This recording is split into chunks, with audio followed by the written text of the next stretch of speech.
एक छोटे से गांव में एक बुजुर्ग दादी रहती थीं। सब उन्हें दादी कहकर बुलाते थे।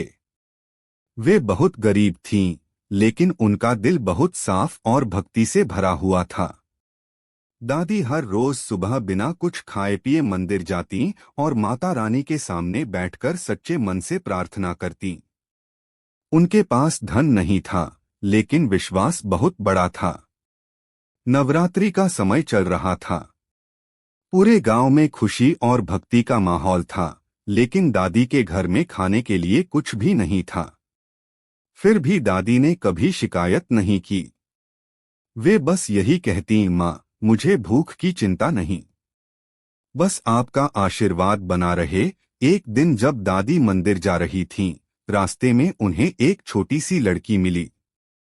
वह साधारण कपड़ों में थी, लेकिन उसके चेहरे पर एक अजीब सी शांति और मुस्कान थी।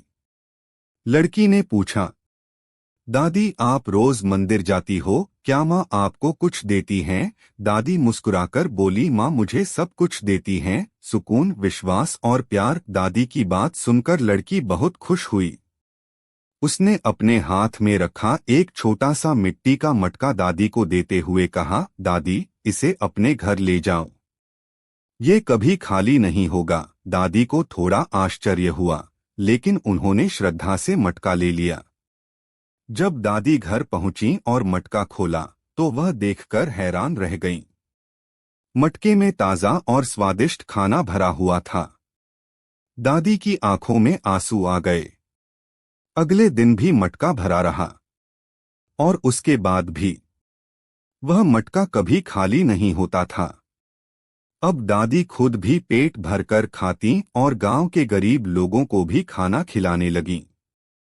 उनके घर से कोई भी खाली हाथ नहीं लौटता था, लेकिन दादी हमेशा विनम्र रहीं और हर बात का श्रेय माता रानी को देती रहीं। नवरात्रि का आखिरी दिन आया। दादी ने पूरे गांव को अपने घर बुलाया और सबको प्रेम से भोजन कराया।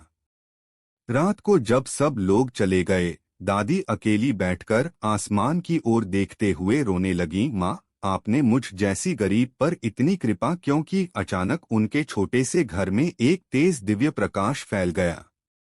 हवा में सुगंध भर गई और ऐसा लगा जैसे घंटियों की मधुर आवाज गूंज रही हो।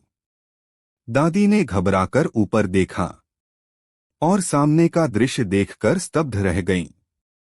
उनके सामने स्वयं माता रानी अपने दिव्य और तेजस्वी रूप में प्रकट हो गईं। माता रानी मुस्कुराते हुए बोलीं, दादी,